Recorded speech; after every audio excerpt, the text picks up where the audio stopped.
Civil services with Nilesh channel आपका स्वागत करता है। Today we are going to discuss the very important topic about the polity strategy.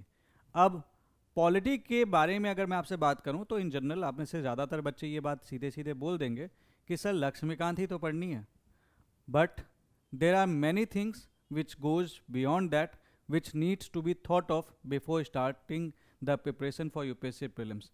Time कम है और ऐसे केस में अगर आप वैसे ही पढ़ रहे हैं जैसे आप पढ़ते आए हैं तो वही रिजल्ट मिल सकता है जो आपको मिलता आया है, जो शायद आपको नहीं चाहिए होगा।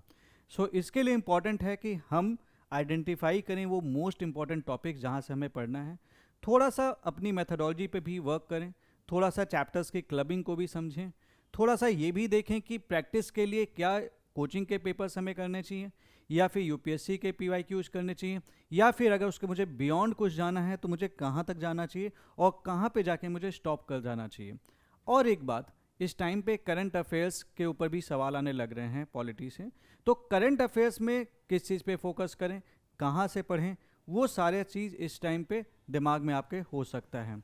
और इसी चीज़ के लिए मैं ये वीडियो बना रहा हूँ, तो let us understand it one by one. So इस वीडियो का पहले एजेंडा समझ लेते हैं, थोड़ा सा ट्रेंड समझ लेंगे कि किस तरीके के क्वेश्चंस पॉलिटी में आते हैं, थोड़ी सी मैं मैथडोलॉजी के बारे में बात करना चाहूँगा, क्योंकि पॉलिटी एक ऐसा सेक्शन है जहाँ से अगर उन्होंने क्वेश्चन दे रखा है, लेट से कि अगर 16, 17, 18 सवाल दे रखे हैं और वहाँ पे अगर आप गलती कर रहे हैं तो दिक्कत है आपके प्रीलिम्स में, प्रीलिम्स आपका खतरे में। क्यों? क्योंकि पॉलिटी एक ऐसा सेक्शन है जो आपको कट ऑफ के नियर बाई लेके जाता है, और पॉलिटी के क्वेश्चंस करना, गलत करना, ये रिस्की हो जाता है। कुछ टॉपिक्स तो ऐसे हैं लाइक लेट से कि अगर मैं एनवायरनमेंट की बात करूं, वहाँ पे कई सारे क्वेश्चंस हमें ऐसे मिलते हैं जो हमें एक बार सिलेबस पढ़ भी लिया है तो कर पाएंगे कि नहीं कर पाएंगे श्योरिटी नहीं है। लेकिन पॉलिटी एक गारंटी देता है कि अगर मुझे तुमने ढंग से पढ़ा है तो तुम मेरे ज़्यादातर सवाल कर पाओगे। तो उसके लिए ज़रूरी है कि पॉलिटी को हमें अच्छे से पढ़ना है, तो हमें अपनी मैथडोलॉजी के लिए सोचना है थोड़ा सा, और यूपीएससी के एग्जामिनर का माइंडसेट भी समझने की ज़रूरत है। पीवाईक्यूज का क्या इंपॉर्टेंस है पॉलिटी में, थोड़ा सा वो डिस्कस कर लेंगे। अब उसके बाद चैप्टर्स कैसे पढ़ने चाहिए लक्ष्मीकांत के, वो पर डिस्कस कर लेंगे। इट इज़ नॉट लाइक कि मुझे चैप्टर 1, 2, 3, 4, 5, 6, 7, 8, 9, 10 इस तरह से पढ़ते चले जाना चाहिए। I should be reading the chapters in clubbing. उसके बाद we will be identifying the 11 major micro themes जिसको आप इग्नोर नहीं कर सकते यूपीएससी प्रीलिम्स के लिए। एक यहाँ पे बहुत सिंपल सी आपसे बात करूँगा, ज़्यादातर बच्चों की टेंडेंसी क्या होती है कि अगर कोई एक्सेप्शनल क्वेश्चन है तो they keep on focusing upon this, but जहां से सवाल आ रहा है वहां पे वो फोकस नहीं कर रहे। और ऐसे केस में क्या होता है, जब आप एक्सेप्शनल क्वेश्चंस के ऊपर ही फोकस करते हैं तो आप एक इजी क्वेश्चन के पे गलती करके चले आते हैं। एक सिंपल फंडामेंटल रूल है, पॉलिटी हो चाहे कोई भी सब्जेक्ट हो, एटलीस्ट जो क्वेश्चन आपको आता है या फिर जो आपने जितनी थ्योरी पढ़ रखी है, अगर उसमें से क्वेश्चन आए तो उसको हमें गलत नहीं करना है। तो एक फंडामेंटल रूल बन जाता है, don't get an easy question wrong. मतलब कि अगर एक सिंपल सवाल आ रखा है और मैंने जो मेरी थ्योरी में पढ़ रखा है उसमें भी दे रखा है और उसके बाद भी मैं अगर इस पर गलती कर रहा हूं ना, तो मैं कट ऑफ से दूर हो जाऊंगा, क्योंकि यही वो क्वेश्चन है जो आपको गारंटी देते हैं कि आपका सिलेक्शन होगा।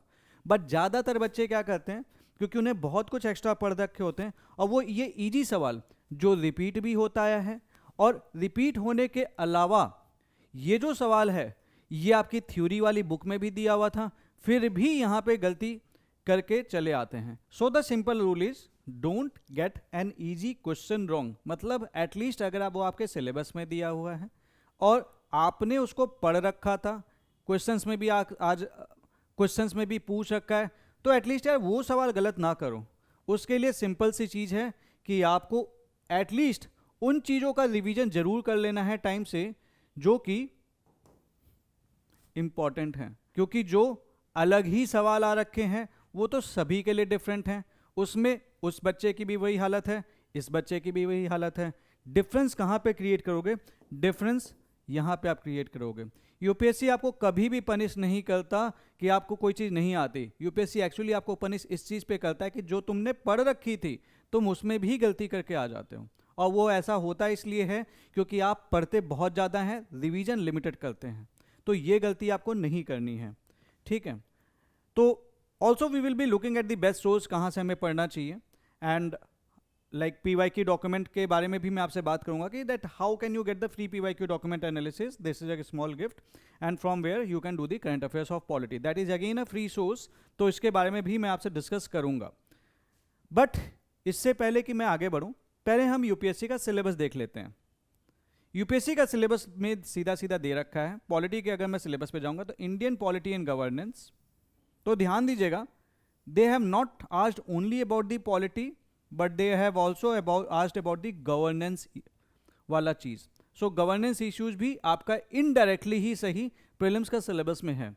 Then they want you to know about the Constitution, they want you to know about the political system, they want you to know about the panchayati raj, and then the public policy, rights issues etc.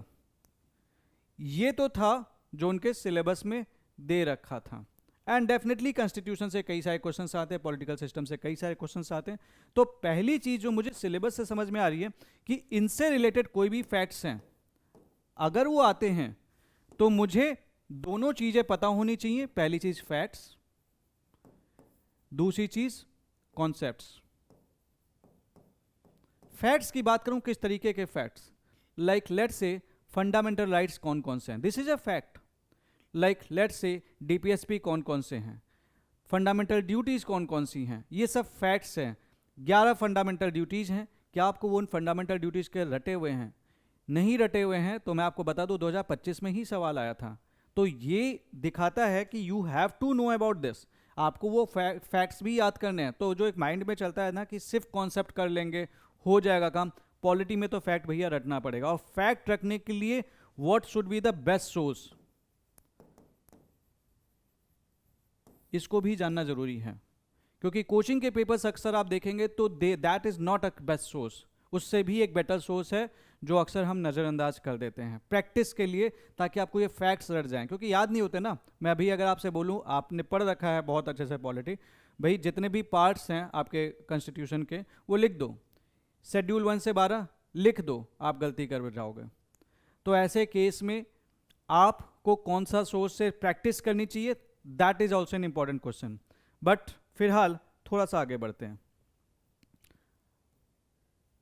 ये trend analysis है polity की।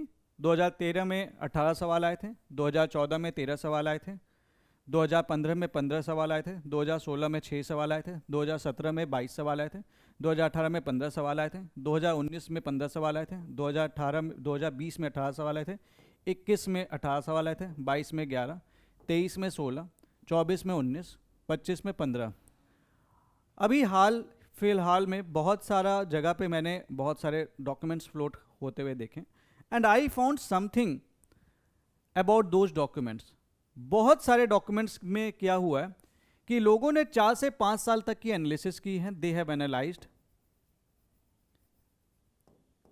और कुछ लोगों ने तो केवल 1 साल का एनालाइज किया और बोला इसके बेसिस पे this is the trend.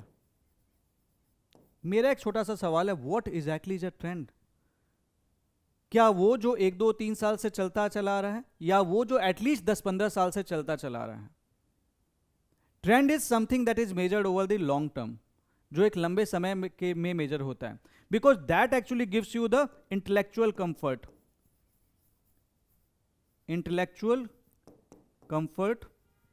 Of the examiner. तो अगर आपको सही से ट्रेंड एनालिसिस करनी है ना, तो 4-5 साल वाले जो डॉक्यूमेंट्स हैं उस पर रिलाई नहीं करना। एटलीस्ट यार कम से कम 11 से लेके हो, या तो 13 से तो बिल्कुल हो, क्योंकि 13 में आपका सिलेबस चेंज हुआ था। तो एटलीस्ट इतना तो आपको देखना पड़ेगा, इसके बेसिस पे आप ट्रेंड एनालाइज सही से कर पाओगे। अदरवाइज वही वाली बात हो जाएगी, क्लाइमेट के बारे में पता होना चाहिए, वेदर के बारे में, उस प्लेस के बारे में डिसीजन लेके चले आए और दिक्कत हो गई। ठीक है, तो you have to understand the climate of polity, कि पॉलिटी में किस तरीके का इंटेलेक्चुअल कंफर्ट है एग्जामिनर का, क्योंकि जिस इंसान का जिस चीज़ में इंटेलेक्चुअल कंफर्ट होता है वो क्वेश्चन पेपर उसके अकॉर्डिंग सेट करना चाहता है। ठीक है, नाउ नेक्स्ट, अब पढ़ना कहाँ से? ये तो मोस्ट कॉमन सोर्स है, ये तो आप भी जानते हैं, सारे बच्चे इस बुक को पढ़ते हैं, मैंने भी ये बुक पढ़ी थी, ये बुक बहुत बेहतरीन है। बट असली सवाल इसके बाद है कि इस बुक को पढ़ना कैसे है, ये चीज़, और क्या सारे क्वेश्चंस एम लक्ष्मीकांत से हो जा रहे हैं, दूसरा ये इंपॉर्टेंट सवाल है। तो अगर एक बात बताना, एक बात और कि इस बुक को पढ़ना कैसे, इस पर एक छोटा सा सवाल है कि अगर आपके पास 10 दिन बचे होते तो क्या आप इस बुक को वैसे ही पढ़ते जिस तरह से अभी आप पढ़ रहे हो सकता है आप अभी एक एक चैप्टर उठाओगे और आप इसे पढ़ डालोगे, लेकिन एक बात दिल से सोच के देखना कि आपके सामने पॉलिटी की लक्ष्मीकांत वाली बुक है, जिस स्पीड से जिन चीज़ों पे आप पढ़ रहे थे, क्या आप उसको उसी तरीके से पढ़ रहे होते अगर आपके पास 10 ही दिन बचे होते पॉलिटी के लिए, या फिर आई मीन टू से लास्ट टाइम पे एग्जामिनेशन के लिए सिर्फ 10 दिन बचे होते, तो आप उस टाइम पे कैसे पढ़ रहे होते, उस टाइम के हिसाब से अभी क्यों नहीं पढ़ रहे हो। अभी आपके पास बहुत ज़्यादा दिन नहीं बचे, अभी लगभग 100 दिन बचा है।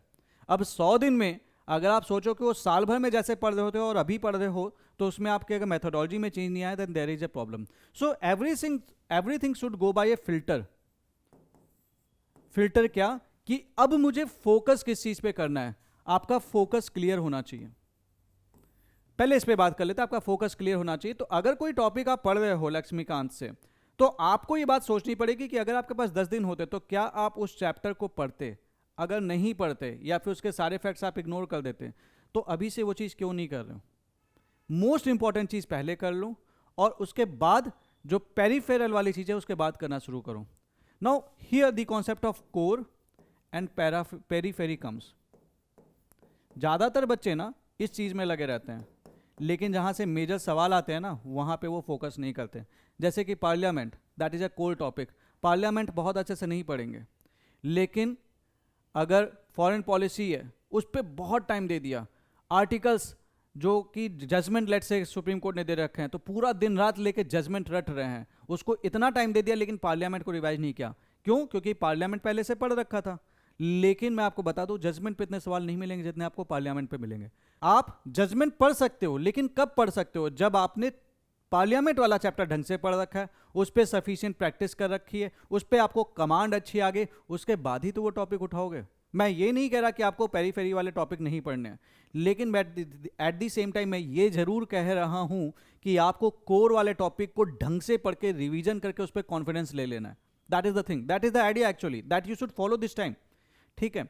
सो दूसरा सवाल है, लेकिन उसके बाद आ जाएगा कि अब जिस तरीके से आप पढ़ रहे हो, तो will you be able to read Laxmikanth in one day with efficiency? कि आप लक्ष्मीकांत को एक दिन में एफिशिएंसी के साथ पढ़ पाओगे? 24 मई का एग्जाम है, तो जाहिर सी बात है लास्ट टाइम पे जब आप लक्ष्मीकांत का रिवीजन करोगे, उसको आप 2-3 दिन तो दोगे नहीं, एक दिन दोगे, क्योंकि दूसरे सब्जेक्ट भी पढ़ने हैं, इकोनॉमी भी पढ़ना है, हिस्ट्री भी पढ़ना है, इन्वायरमेंट भी पढ़ना है, साइंस एंड टेक भी पढ़ना है, तो लक्ष्मीकांत के लिए आप पूरा दिन नहीं दे सकते। तो क्या आप लक्ष्मीकांत पूरी रिवाइज कर पाओगे? नहीं कर पाओगे। तो then do you have any alternative? Do you have your quick revision notes ready? If the answer is yes, good. If the answer is no, if your answer is no, then उसका alternative क्या हो सकता है? I will also be sharing you one of the quick revision notes जो आप last time पे 2 से 2.5 घंटे के अंदर पढ़ सकते हो। दिन छोड़ दो, 2 से 2.5 घंटे। द आइडिया इज दैट जो मोस्ट इंपॉर्टेंट चीज़ें हैं, what are the most important things of the Laxmikanth, you should be able to revise. आप उसको रिवाइज करके जाओ लास्ट टाइम पे, क्योंकि सवाल वहीं से आते हैं और वहीं पे मैक्सिमम केसेस हैं गलतियां होने के। देन लक्ष्मीकांत के बाद व्हाट्स नेक्स्ट? क्या आपको क्वेश्चन पेपर उठाना चाहिए कोचिंग का, या फिर कोई बेटर अल्टरनेटिव भी एग्जिस्ट करता है? I will come to this. ये इंपॉर्टेंट है और ये बहुत इंपॉर्टेंट है। But before that, first of all let us see the role of the previous year questions. This was the question which was asked in 2015. The ideal of the welfare state in the Indian Constitution is enshrined in which part of the Indian Constitution of India declares the ideal of welfare state? DPSP, Fundamental Rights, Preamble, 7th Schedule. Options तक change नहीं किए इन्होंने। What does this show? This show the, जो मैं आपसे कह रहा था, intellectual comfort of the examiner. अब अगर आप 2-3-4 साल के ही एनालिसिस किए होते तो शायद इस सवाल तक आप पहुंच ही नहीं पाते। अब इस चीज़ का सवाल 15 के एनालिसिस वाला क्वेश्चन पेपर कर रखा होता तो आप आराम से कर लेते हैं। चलो अगले पे जाते हैं। सो एक चीज़ तो मुझे दिख गई, पीवाईक्यू से क्वेश्चन स्ट्रेट डायरेक्ट रिपीट होते हैं, ऑप्शंस तक कॉपी पेस्ट हो जाते हैं। सो पीवाईक्यू इंपॉर्टेंट है and you also know this. Then 2011 का सवाल देखते हैं। 2011 का सवाल, under the constitution of India which of the following is not a fundamental duty. ये उन्होंने 4 ऑप्शन दे दिए। अब एक चीज़ बताना, इस टॉपिक को पढ़ते समय जब मैंने इस क्वेश्चन को किया, लेट्स से कि मैंने 2011 तक गया एनालिसिस के लिए, तो इस टॉपिक को पढ़ते समय मुझे एक चीज़ समझ में आ गई कि मेरे को फंडामेंटल ड्यूटी कौन कौन सी नहीं है ये याद करना चाहिए, या फिर कौन कौन सी फंडामेंटल ड्यूटी है ये याद करना चाहिए। कौन सी नहीं है उसका तो n नंबर है, लेकिन कौन कौन सी है वो है 11 फंडामेंटल ड्यूटीज। तो मैंने अगर ये फंडामेंटल ड्यूटी 11 फंडामेंटल ड्यूटी याद कर ली तो क्या इस तरीके का कोई भी सवाल किसी भी स्टेज पे बनेगा मैं क्या नहीं कर पाऊंगा। और एक सिंपल सी बात, अगर मैं फंडामेंटल ड्यूटी पढ़ रहा हूं तो क्या मुझे फंडामेंटल राइट्स और डीपीएसपी याद नहीं होना चाहिए, एटलीस्ट वो आर्टिकल्स याद क्या नहीं होना चाहिए। दूसरा सवाल, to uphold and protect the sovereignty unity and integrity of India is a provision made in preamble of the Constitution, DPSP, fundamental rights, fundamental duties. तो ये प्रीएम्बल में आता है, डीपीएसपी में आता है, फंडामेंटल राइट्स में आता है कि फंडामेंटल ड्यूटीज में आता है। ये क्वेश्चन, इसका सिंपल सा आंसर ये था कि अगर मेरे को फंडामेंटल ड्यूटी याद है, फंडामेंटल राइट्स याद हैं, डीपीएसपी याद है और प्रीएम्बल याद है, तो फिर मैं प्रिपेयर्ड हूँ इससे रिलेटेड कोई भी क्वेश्चन हो, इससे रिलेटेड सवाल मतलब इससे रिलेटेड सवाल आते ही रहते हैं। इवन स्टेट पीसीएस में भी आते हैं, बहुत ज़्यादा स्टेट पीसीएस में तो बहुत ज़्यादा आते हैं, यूपीएससी में भी आते हैं। अब ये सवाल मैंने कर रखा है, मेरे को फंडामेंटल ड्यूटीज याद है, राइट्स याद हैं, डीपीएसपी याद है, प्रीएम्बल याद है। अभी तक मैंने जैसे पढ़ा था मैं तो बस पढ़ के निकल गया था, लेकिन मेरे दिमाग में कभी आया ही नहीं कि मुझे एग्जैक्टली वो रटा होना चाहिए कि फंडामेंटल राइट क्या होता है, फंडामेंटल ड्यूटी कौन कौन सी होती हैं। And these are the easy questions. इन क्वेश्चंस में अगर आप गलती करोगे तो बहुत बड़ी समस्या है। अब आप देखना, एक सवाल मैं आपको दिखाता हूँ, ये 11 ये 15 मुझे एग्जामिनर का कंफर्ट समझ में आ रहा है, मैं इसके लिए प्रिपेयर था। देन 2025 में एक सवाल आया, provision in the constitution of India this is stated under, ये दे दिया, साथ में दिस इज डीपीएसपी, ये दे दिया, दिस इज फंडामेंटल ड्यूटी, ये दे दिया, this is fundamental rights. Match the following के लिए बोल रहा है कि कितने सही मैचेज हैं। अब उन्होंने मैच दी फॉलोइंग वैसे नहीं दे रखा है, सीक्वेंस वाइज वैसे नहीं दे रखा है, बोला है कि कितने करेक्टली मैच्ड हैं। तो अगर आपको वो चीज़ रटी होती तो क्या आप ये क्वेश्चन नहीं कर लेते। और ये question, this is actually an easy question, this is actually an easy question. और इस तरीके के सवाल अगर आप गलत करके आओगे तो कैसे करोगे। That is straight given in your syllabus, that is should be straight mention in your QRN, the quick revision notes. ठीक है, सो आपका जो प्रिपरेशन है वो इस हिसाब से होना चाहिए कि आप एग्जामिनर की इंटेलेक्चुअल कंफर्ट को समझ सकें और एटलीस्ट उसके अकॉर्डिंग प्रिपेयर कर लें। और यहीं पे आपकी थीम्स इंपॉर्टेंट हो जाती हैं, micro themes are important here only. ठीक है, तो PYQs इंपॉर्टेंट हैं, they give you the trend कि किस तरीके के सवाल पूछ रहे हैं। एक और सवाल, क्या लक्ष्मीकांत सफिशिएंट है, इज लक्ष्मीकांत सफिशिएंट। लक्ष्मीकांत तब सफिशिएंट होगी जब हम सारे के सारे सवाल कर पाएंगे। हाउ टू रीड लक्ष्मीकांत, अगर मेरे को लक्ष्मीकांत पढ़नी है तो सही तरीका क्या होगा। ठीक है, अब 2 सवाल आ जाते हैं। चलो मैंने लक्ष्मीकांत पढ़ रखी है, तो क्या लक्ष्मीकांत अपने आप में काफ़ी है या फिर मुझे कुछ और पढ़ने की ज़रूरत है, और कितना पढ़ने की ज़रूरत है। दूसरी चीज़, मुझे लक्ष्मीकांत पढ़नी है तो then what should be the right way of reading the Laxmikanth. ऐसा तो नहीं मैं उठ के सीधे पढ़ने लगूँ। अब अगर मैं 2025 के प्रीलिम्स के पॉलिटी के सवाल देखूं तो 11 सवाल पॉलिटी एंड कॉन्स्टिट्यूशन से आए थे एंड 4 सवाल करंट अफेयर्स से आए थे। करंट अफेयर्स से आए थे तो ऑब्वियस ही बात है मुझे पॉलिटी का करंट अफेयर्स भी पढ़ना पड़ेगा। दूसरी बात, कुछ ऐसे क्वेश्चंस भी हैं जो लक्ष्मीकांत से नहीं किए जा सकते, जैसे कि ये सवाल, these are the previous year questions that are not doable from the M Laxmikanth and current affairs. ठीक है, कुछ ऐसे सवाल भी हैं लक्ष्मीकांत से नहीं हो रहे, करंट अफेयर से नहीं हो रहे, तो अब कहाँ से होंगे। ये जैसे ये सवाल है, in the context of polity which one of the following would you accept as the most appropriate definition of liberty, which of the following factors constitute the best safeguard of liberty in a liberal democracy. तो मैंने ये देख रहा हूँ कि ये सवाल लक्ष्मीकांत से भी नहीं हो रहे, करंट अफेयर से भी नहीं हो रहे, और क्या कहाँ से हो रहे हैं फिर। ये क्वेश्चंस का सोर्स ये बुक वाली बुक है जिसे हम अक्सर छोड़ जाते हैं। बट ये भी बात है कि लास्ट टाइम में तो क्या हम इन बुक्स को पढ़ सकते हैं, कोई क्या अल्टरनेटिव एग्जिस्ट करता है, ये भी सवाल आ जाता है। इनका तो एक अल्टरनेटिव एग्जिस्ट करता है, जैसे ये हमने एनसीईआरटी के जो शॉर्ट नोट्स बनाए थे, ये 6 to 12 की एनसीईआरटी के शॉर्ट नोट्स हमने बना रखे हैं। एंड इसमें पेज नंबर 45 से 57 एंड 57 से 78, बस इतने पेजेस में ये इससे बने हुए शॉर्ट नोट्स है, इतने पेजेस में ये दोनों ही बुक आप यहाँ पे कवर कर सकते हो। तो या तो ये पढ़ लो या तो आप इस बुक को पढ़ लो। 45 से 35 पन्ने के अंदर आप कंप्लीट ये दोनों किताब खत्म कर सकते हो लास्ट टाइम के लिए।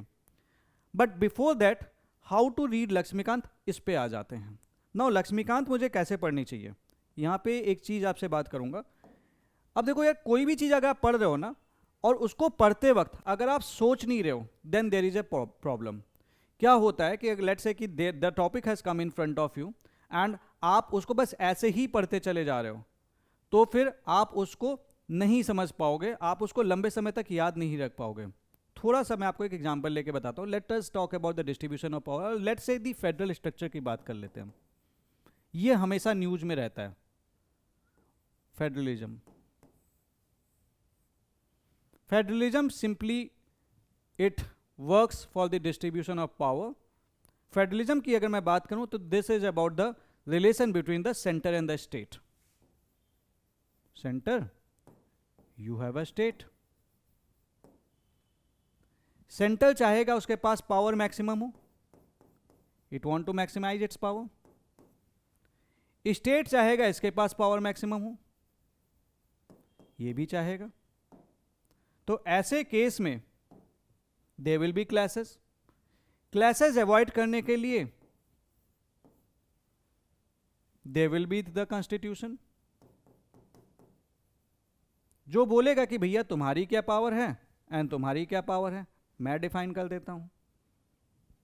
सेंटर चाहेगा कि कॉन्स्टिट्यूशन रिटन ना हो ताकि वो अपने अकॉर्डिंग चीजों को मोल्ड कर सके, लेकिन स्टेट चाहेगा कि कॉन्स्टिट्यूशन रिटन हो ताकि उसका एग्जिस्टेंस थ्रेटन ना हो सके।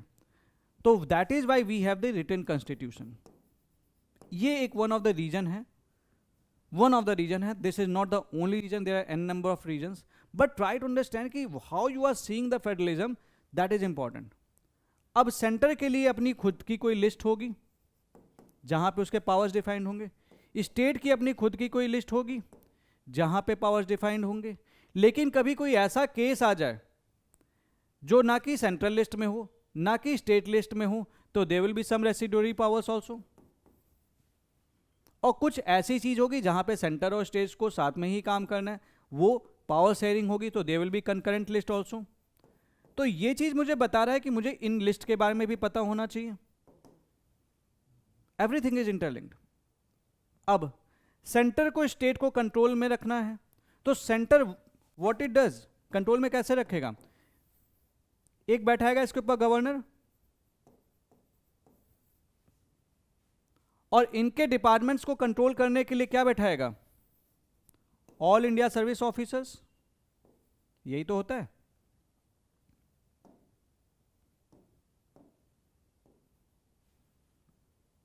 तो all India services will come in to play.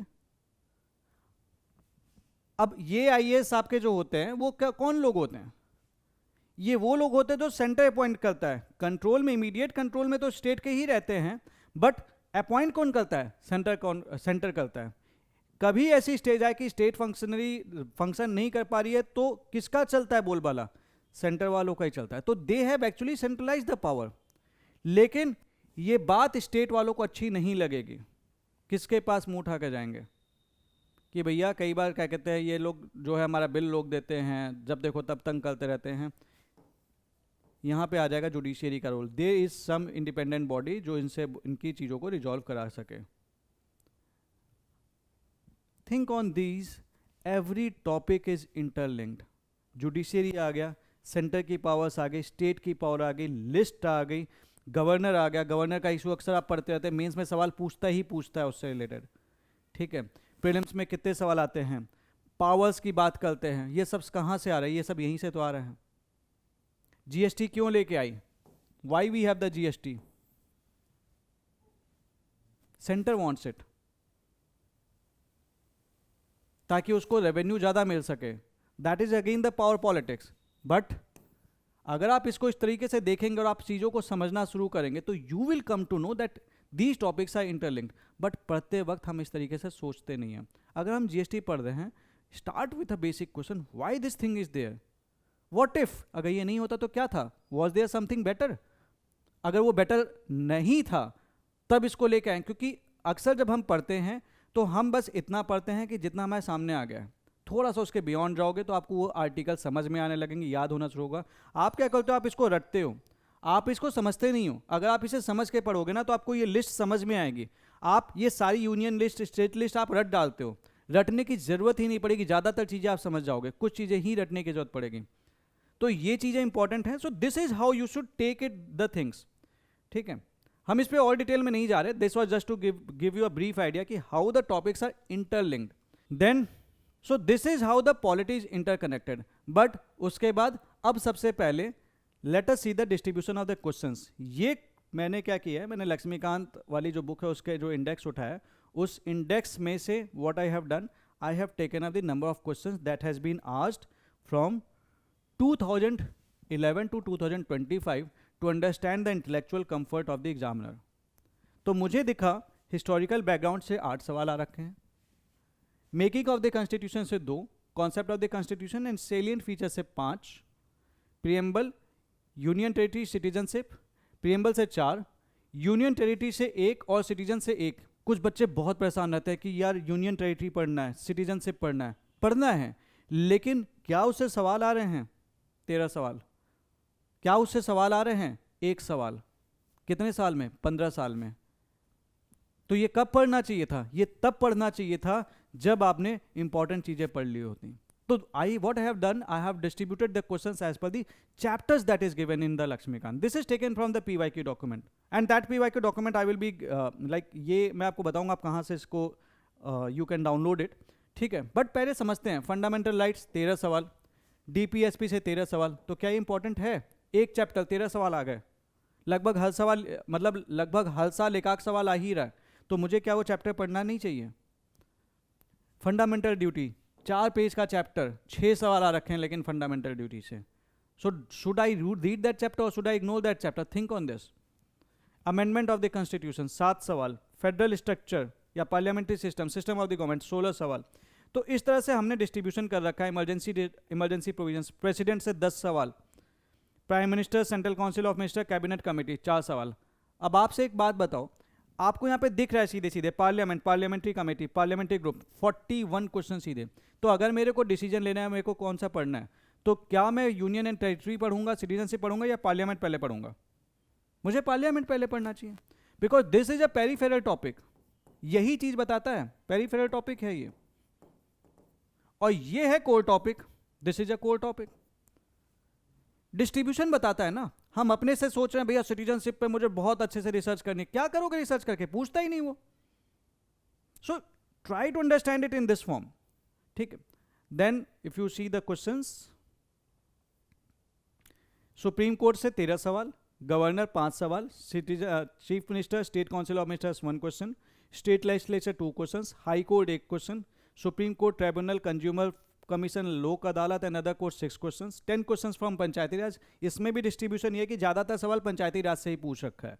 10 questions, union territory से एक भी सवाल पूछ नहीं रखा, शेड्यूल एंड ट्राइबल एरिया से 4 सवाल पूछ रखे, constitutional body, non constitutional body, easy topic है, 16 सवाल आ रखे हैं। Cooperative society, official language, public service, rights liabilities, special provisions, ये 0 क्वेश्चंस। और हम बहुत टाइम दे देते हैं इन चैप्टर्स के ऊपर, बहुत टाइम देते हैं, पार्लियामेंट नहीं रिवाइज करेंगे, ये पढ़ रहे हैं, यहाँ प्रॉब्लम है पढ़ाई करने में। Political party, this 10 questions, election and the anti defection law, then national commission, यहाँ से कोई सवाल नहीं, जजमेंट्स, यहाँ से कोई सवाल नहीं, डॉक्ट्राइन, यहाँ से कोई सवाल नहीं, वर्ल्ड कॉन्स्टिट्यूशन, यहाँ से कोई सवाल नहीं, अपेंडिक्स से 2 सवाल, कुछ सवाल मिसलेनियस के भी हैं।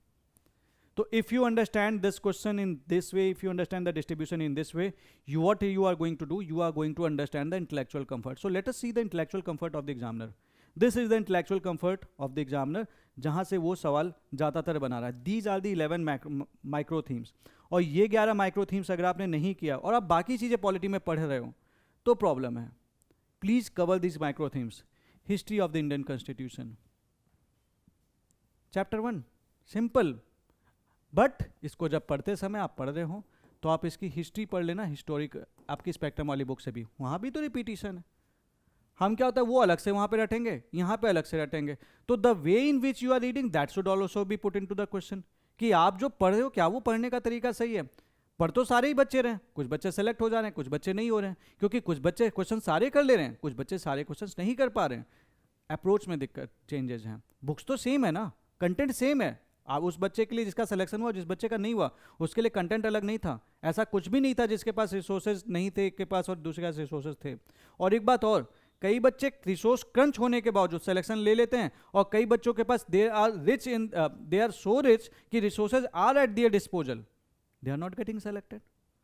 What is the fault? The problem is in methodology. You need to work upon that methodology.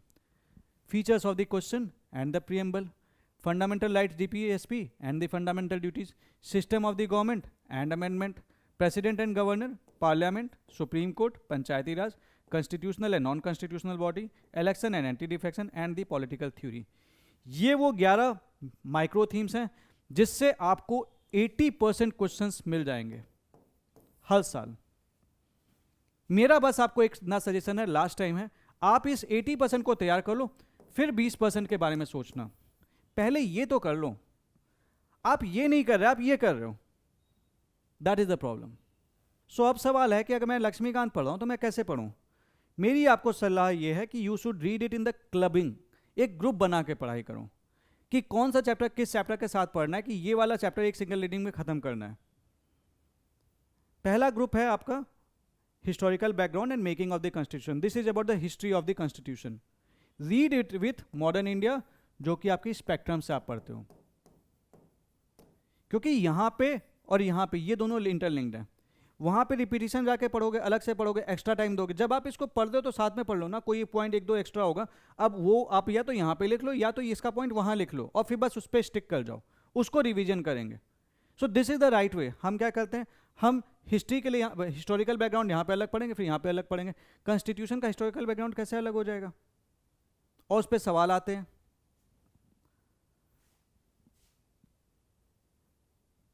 Then when you are reading about the concept of the constitution,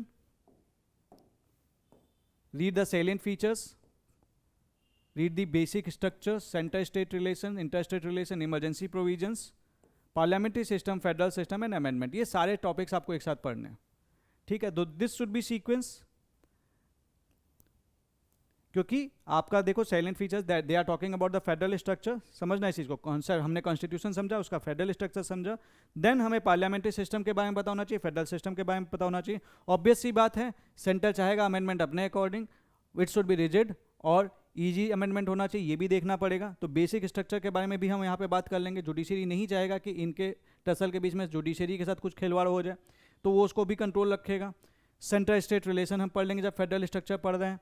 inter state relation पढ़ लेंगे, और definitely the emergency provisions पढ़ लेंगे. तो ये topics interlinked है. उसके बाद आता है ग्रुप 3. जब ग्रुप 3 पढ़ रहे हैं तो इन चारों चैप्टर्स को ढंग से पढ़ना चाहिए. Group 3 is very important. This is a core topic. Read it in detail, रट डालो. बेसिकली इसमें आपको आर्टिकल्स रट डालो, क्या लिखा हुआ है आर्टिकल्स में. कुछ बेसिक्स पढ़ने के बाद इनके आर्टिकल्स रट डालो, इनके रटे होने चाहिए. फंडामेंटल ड्यूटीज़, जो 11 फंडामेंटल ड्यूटीज़ हैं ये रटी होनी चाहिए. डीपीएसपी कौन कौन सी हैं रटी होनी चाहिए और किन किन पार्ट्स में. फंडामेंटल राइट्स रटे होने चाहिए, कौन कौन से फंडामेंटल राइट्स हैं और किस राइट के अंदर में कौन सा राइट आता है. Let's say like there are 6 fundamental rights और इसके अपने अपने खुद के डिस्ट्रीब्यूशन हैं. तो क्या आपने वो डिस्ट्रीब्यूशन पढ़ रखा है? नहीं पढ़ रखा है तो आपको उसको पढ़ने की जरूरत है, उस पर भी सवाल आ रखा है. Preamble of the constitution. अब आपसे आ गया एक क्वेश्चन, सिंपल सा इमेजिन करके देखते हैं. The constitution of India gives you the liberty of, 4 option दे दिए. अब नाउ प्रीएम्बल में स्टेट लिखा हुआ है liberty of thought, expression, belief, faith and worship. क्या ये 5 कीवर्ड्स आपको याद हैं? Liberty of thought, expression, belief, faith and worship. क्या ये आपको 5 कीवर्ड्स याद हैं? अगर नहीं याद है then there is a problem. जैसे कि एक कीवर्ड है जस्टिस, क्या आपको जस्टिस से रिलेटेड कीवर्ड्स याद हैं? What are the those 3 keywords with the justice? Think on this. अगर नहीं याद है सवाल बन सकता है, दैट इज द प्रॉब्लम जहां पे दिक्कत आती है। सो this is a core topic, you should read this topics together, याद कर डालिए। ये टॉपिक्स एक साथ वाले हैं लेकिन इससे ज़्यादा सवाल नहीं आते हैं, ठीक है? तो ये पढ़ना है बट बाद में पढ़ सकते हैं। लेकिन अब देखो यहाँ पे एक चीज़ समझना, क्लबिंग क्यों की ऐसी? यूनियन के बारे में जब आप पढ़ रहे हो, इसकी टेरिटरी के बारे में, तो आप इसके एरिया के बारे में पढ़ रहे हो, देन आपने उसी टाइम पे यूनियन टेरिटरी पढ़ लेना। चैप्टर 6 के साथ चैप्टर 41 हम बोल रहा हूँ मैं, क्योंकि आप ऑलरेडी जब यूनियन एंड इट्स टेरिटरी पढ़ रहे हो, तो क्या आपको कि यूनियन टेरिटरीज नहीं पढ़ लेनी चाहिए? क्या आपको schedule areas, schedule and tribal areas नहीं पढ़ लेना चाहिए? तो that is why this clubbing is there. Then there is the group 5, president, governor. अब प्रेसिडेंट की जो पावर्स होती हैं, they are very much similar with the governor. तो जब आप प्रेसिडेंट के बारे में पढ़ रहे हो, उसी टाइम पे गवर्नर के बारे में भी पढ़ लीजिए, बहुत सारी चीजें कॉमन हो जाएंगी। सो क्योंकि president is the head of India, governor is the head of the state, simple सी चीज है। तो अब उन जो हेड्स हैं तो उनके पावर सिमिलर ही होंगे। So read it with this, ठीक है? एंड नाउ हियर जब आप प्रेसिडेंट के बारे में पढ़ रहे हैं तो आप वाइस प्रेसिडेंट के बारे में भी पढ़ लीजिए। वाइस प्रेसिडेंट के corresponding there is no vice governor, ठीक है? तो ये चीज है। Then you have group 6, prime minister, central council of minister, cabinet committees. Prime minister की पावर सिमिलर होती है चीफ मिनिस्टर के, central council of minister, state council of minister. तो ये जब आप टॉपिक्स पढ़ रहे हैं चैप्टर 21, तो चैप्टर 32 भी पढ़ लो। ऐसे केस में होता है, इसके क्लबिंग के साथ जब आप पढ़ते हो तो आपका सीक्वेंस सही रहता है। Then you have this group 7, very important, parliament, state legislature. ये तो ढंग से पढ़ लेना। पार्लियामेंट्री कमेटी एंड ग्रुप इसके साथ पढ़ने होते हैं। कमेटी से भी सवाल आ जाते हैं, ग्रुप से सवाल नहीं आते हैं although. Then you have the chapters, sequence of chapters में बात करें तो this is the group 8, supreme court, high court, subordinate court, tribunal, consumer commission, Lok Adalat, judicial review, judicial activism, PIL। Then you have group 9, Panchayati Raj municipalities. Then you have group 10. This is the constitutional bodies. Then you have those group 11. You can take the screenshot also. Ye chapters, non-constitutional bodies. Then you have the group 12, these chapters. Then you have the group 13, these chapters. And this ends your polity. So grouping wise अगर आप पढ़ोगे तो आप topics को interlink के में पढ़ोगे और आप समझ पाओगे कि चीज़ों का जो इंफॉर्मेशन फ्लो है वो कैसे हो रहा है। ये तो था इसके बारे में बात। लक्ष्मीकांत जब मेरे को पढ़नी है, मैं इस ग्रुपिंग में भी पढ़ रहा हूँ, एक सवाल आ जाता है कि सर आपने तो चलो बता दिया, फंडामेंटल राइट्स इस हिसाब से पढ़ना है, इसके आर्टिकल्स रट लो, DPS भी पढ़ लो, लेकिन हर चैप्टर के लिए इंस्ट्रक्शंस का क्या करूँगा मैं? इसके लिए मेरे पास एक छोटा सा I do have a small gift for you. This is the polity analysis document for prelims. इसका फ्री PDF अवेलेबल है www.nilesh.air442.com पे। आप इस पे जा सकते हैं, इसको आप डाउनलोड कर सकते हैं, दैट इज कंप्लीटली फ्री। इस PDF को डाउनलोड कर लीजिए। अब ये PDF डिजाइन कैसे किया गया है ये दिखाता हूं मैं आपको। रीड दिस लाइक टॉपिक 1, यहां पे मैंने चैप्टर मेंशन कर दिया, chapter 1 historical background. Left side में इस तरह से क्वेश्चंस आ रखे हैं कि कौन कौन से क्वेश्चंस आ रखे हैं, आंसर, एक्सप्लेनेशन। आपने क्या करना है, इसके क्वेश्चंस देख लो कि कौन कौन से सवाल आ रखे हैं। अब इमेजिन करो कि आप लक्ष्मीकांत पढ़ रहे हो, you have the list of the questions जो चैप्टर से आ रखे हैं, and then you read this questions and then you go to the topic. और टॉपिक के जाने से पहले अगर आपको इंस्ट्रक्शंस मिल जाए कि although this entire chapter is important, if you are short on time, अगर आपके पास टाइम कम है, you should prioritize the Government of India Act of 1909, 1919 and 1935. These are extremely crucial for prelims. ये इंस्ट्रक्शन अगर आपको मिल जाए तो आपकी प्रिपरेशन डायरेक्टेड हो जाएगी। Additionally make sure to remember the portfolios of minister, interim government and the first cabinet of free India. Instruction, अब आप कई बार क्या करते हो, इंटरिम गवर्नमेंट को आप याद नहीं करते, क्वेश्चन आ जाएगा, फिर सोचोगे यार ये तो मेरे को रटना था कि नहीं, अब ये मुझे कौन बताएगा कि दिस इज इंपॉर्टेंट। ये आपको ये PYQ डॉक्यूमेंट्स बताते हैं। तो ये PYQ डॉक्यूमेंट एक फ्री सोर्स है, आपके लिए इंपॉर्टेंट है और आपको लक्ष्मीकांत को कवर करने में बहुत अच्छे से हेल्प करेगा। And this is based upon the 8th edition itself. और चैप्टर अगर सेम है, आपके पास पुराना एडिशन है, तो भी आप इसे यूज कर सकते हो। If time permits, read the entire chapter carefully, especially the key features of each act. UPSC has occasionally framed even history questions from this section. So whenever possible, I personally recommend all the acts. But if you are short on time, तो आप इससे काम चला सकते हैं। तो अब आपको कोर का भी कोर मिल गया कि मेरे पास टाइम कम है तो मुझे क्या पढ़ना है, और टाइम ज़्यादा है तो मुझे क्या करना है, एक प्रॉपर इंस्ट्रक्शंस के साथ। अब जैसे डीपीएसपी है, ये इंपॉर्टेंट है, this chapter is very important. क्या पढ़ना है, this chapter is very important, it must be read in full detail. तो इस पर भी मैंने इंस्ट्रक्शंस इस हिसाब से दे रखे हैं। अब ये देखो डीपीएसपी के instructions, this chapter is very important, it must be red in full detail. UPSC frequently ask keyword based questions from this section while studying pay special attention to the following features of the DPSP। तो DPSP का जो features वाला section उसको बहुत अच्छे से पढ़ना है। Understand their nature, purpose and constitutional status. Classification of DPSP extremely important. इसमें यूपीएससी रिपीटली टेस्ट सोशलिस्ट कौन सा है, गांधीयन कौन सा है, ये कौन सा है। Be able to identify the article, मतलब आपको आर्टिकल रटे होने चाहिए, and match them with their categories. ठीक है। New DPSP and related amendment, this is very very important. आपको जो कोचिंग के पेपर्स देख कर सॉल्व करते हैं ना आप, वहाँ पे कई बार नए अमेंडमेंट वाला पूछ लेता है, दिस वाज बिफोर और नॉट। ये देखें, know which DPSP were added later and through which constitutional amendment. कई बार हम बोलते हैं अरे यार ये इंपॉर्टेंट फैक्ट है कि नहीं पता नहीं, इसको इग्नोर मार देते हैं, but it is clearly explicitly mentioned. UPSC loves asking these fact based questions. What are the directives outside part 4, कई बच्चे इसको इग्नोर करके जाते हैं। No, you have to remember that. Remember the constitutional directive that appear outside the DPSP chapter, as they often form the tricky MCQs. Articles related to DPSP with classification. You must know the article number, their corresponding category, Gandhian, Socialist or Liberal. UPSC directly frame questions on this mapping. Table 9.1 and Table 9.2, both tables are very important. Memorize them thoroughly as they contain clean factual information ideal for prelims. इतना अगर आपने इस chapter को ध्यान में रखते हुए पढ़ लिया, तो अब आप सोचना कि आप इस चैप्टर में गलती करेंगे। ये तो था डीपीएसपी के बारे में। What about chapter 90, national commission to review the working of the constitution. कई बच्चे उसको पूरा रट डालते हैं, this is not a core topic, topic ही नहीं है। I have simply written, just remember the name MN Venkatachaliah, it is important for exam perspective. बस इतना नाम याद कर लो, काफ़ी है इसके लिए। तो ये चैप्टर आप जैसे ही पलटोगे खत्म। चैप्टर टॉपिक 33, इसमें 91, 92, 93 landmark judgment and their impact, judgment expanding the scope of article 21, judgments relating to the amendment। एक भी क्वेश्चन नहीं है।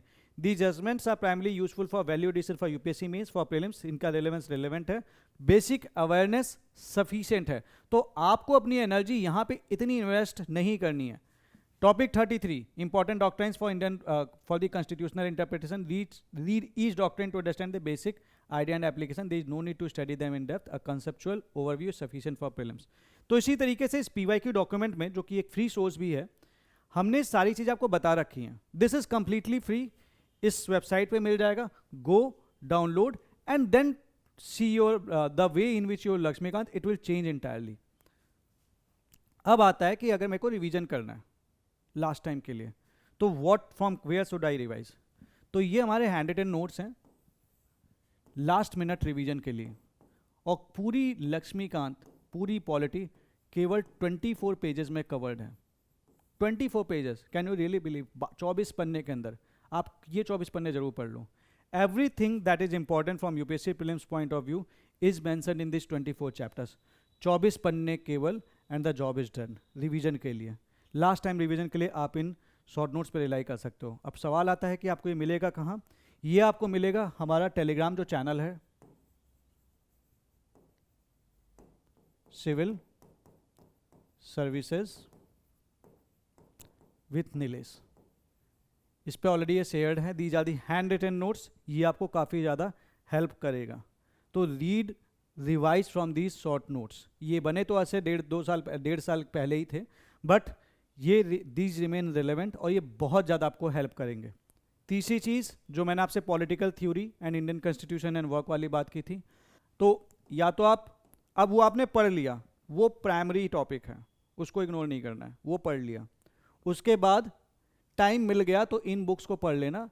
अगर ये बुक नहीं पढ़ना चाहते हो तो आप ये वाली बुक देख सकते हो, इसमें वो पर्टिकुलर चैप्टर्स, इसमें पॉलिटी के शॉर्ट नोट्स हमने 6 to 12 कवर कर रखे हैं और मुश्किल से 120-30 पन्नों में कवर कर रखे हैं।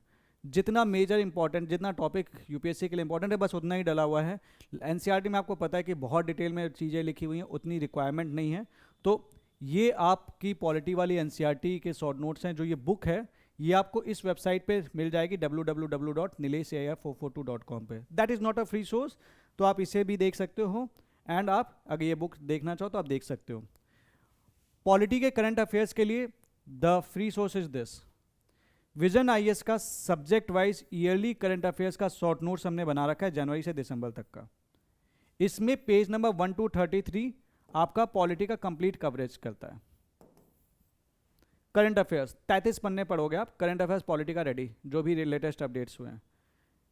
And you know vision is a ideal magazine for UPSC preparation. ज़्यादातर बच्चे इसी को फॉलो करते हैं, पीटी 365 हो चाहे मेंस 365 हो चाहे इनकी मंथली मैगजीन हो। तो करंट अफेयर्स के लिए मैंने खुद वोटिंग करा रखी है यार अपने चैनल पे, एंड 80% जो स्टूडेंट्स हैं they do follow the vision IAS for the current affairs.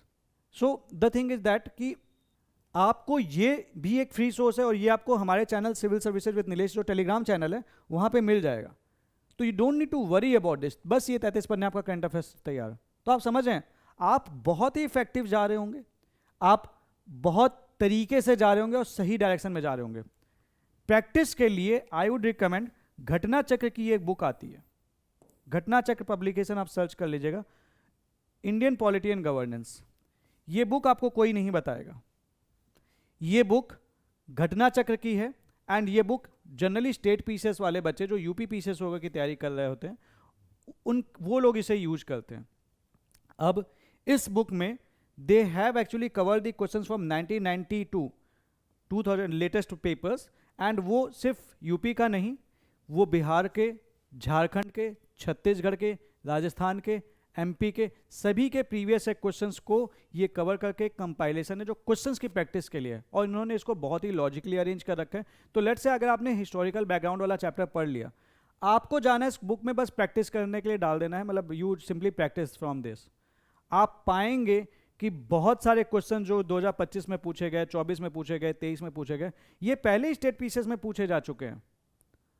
क्योंकि एक चीज समझना है यार, जो आपके यूपीएससी का क्वेश्चन पेपर सेट कर रहे हैं वो एग्जामिनर कौन है? प्रोफेसर लोग हैं। उठते बैठते किसके साथ है? ऑब्वियस सी बात है जो स्टेट वाले जो प्रोफेसर्स होंगे, इन्हीं के साथ तो इनका जो सर्किल है वो तो यही होता है। तो थॉट प्रोसेस तो सिमिलर ही होता है ना। पॉलिटी के क्वेश्चंस आपको सिमिलर ही मिलेंगे इसलिए। और you will find that many of the questions will be doable from here itself. तो बिफोर लाइक आपने पीवाईक्यूज कर लिया, उसके बाद अगर सही जो वे है प्रैक्टिस करने का, आप इससे प्रैक्टिस करिए।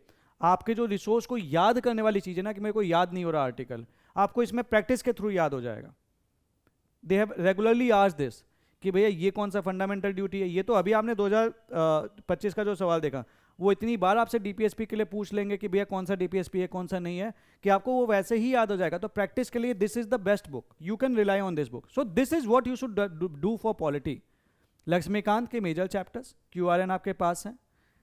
इसमें से 2 चैप्टर अगर आप यहाँ से पढ़ना चाहते हैं तो आप यहाँ से पढ़ सकते हैं, 30-35 पन्ने में हो जाएगा। अदरवाइज वो बुक पढ़ सकते हैं। विजन से आप ये कर सकते हैं। उसके बाद जब आपने ये कर लिया तो ये प्रैक्टिस के लिए यूज कर सकते हैं। मतलब डोंट काउंट इट एज की 5 सोर्सेज हैं। बेसिकली हमने एक जगह से हम थ्योरी पढ़ते हो, करंट अफेयर्स तो हमें पढ़ना ही है, 30-35 पन्ने उसके QRN लास्ट टाइम के रिवीजन के लिए, and this is for the practice. इतना तो करना ही होता है हर सब्जेक्ट में। So in this way you should be doing your polity. Polity के क्वेश्चंस आपका सिलेक्शन करवाने के लिए आते हैं। पॉलिटी के क्वेश्चंस को सही तरीके से पढ़ के देखिए, यू विल फाइंड दैट कि आप का जो सिलेक्शन के चांसेस हैं वो बहुत अच्छे हो गए हैं। So that's all for this polity strategy. मिलते हैं अब आपसे अगली स्ट्रेटेजी में।